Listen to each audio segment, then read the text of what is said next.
People purchased pets throughout the pandemic, and as demand was high, scammers saw an opportunity to take advantage of people shopping for these pets online.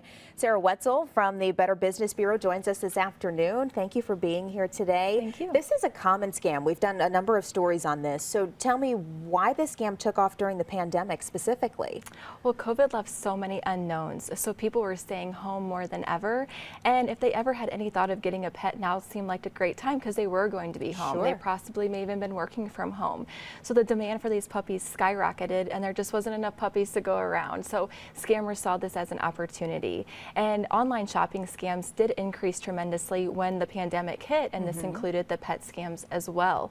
And so 35% of our BBB scam tracker reports last year consisted of the pet scams, which doubled from 2019, and it was 4 times more than 2017. So it's not anything new, but it's something that unfortunately we're seeing increase. And who is at risk of falling victim to these types of scams? Unfortunately, anybody. If anybody is looking to get a pet, especially online, they could fall victim to the scam. And so many people think it's not going to happen to me. It happens to the older generation. Right. But the interesting thing is the Federal Trade Commission found that in pet scams, the common victim were in their 20s and 30s. Fascinating. So anybody. Well, and those are normal people who are probably buying more pets anyways, that age group, right? That, and they grew up with the internet. So it's not unlikely for them to rely on the internet to find different things. Sure. Okay, were there any of these scams specifically reported here in our area? There were local reports, and people lost anywhere from hundreds of dollars to thousands of dollars. There was a local woman who paid $500 via a Cash App as a deposit.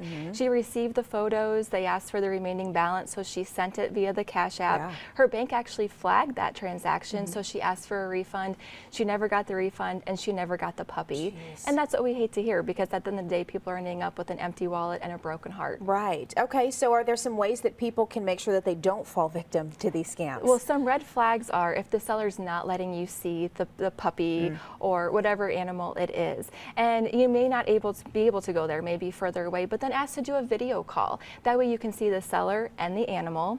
Also beware of people asking for payment via Cash Apps. They want those because it's untraceable. So if it ends up being a scam, it's very hard to get your money back. And then be careful with the websites. It could be an impersonation of a website of an actual one. So make sure you know where you're doing business through. So how should people go about paying for these things if not through mobile payments?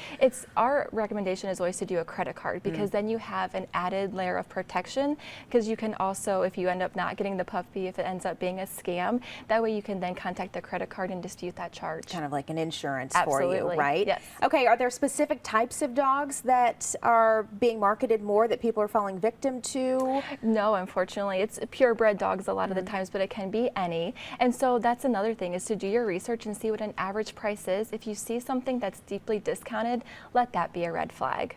And you can always go to your shelter, the local shelter. That way you can go there, actually see the pet. Yes, and it's a good deal all around. Good information for us. Hopefully nobody else is able to fall victim to these. We at least now know what to watch out for. Sarah, I appreciate you taking the time this afternoon.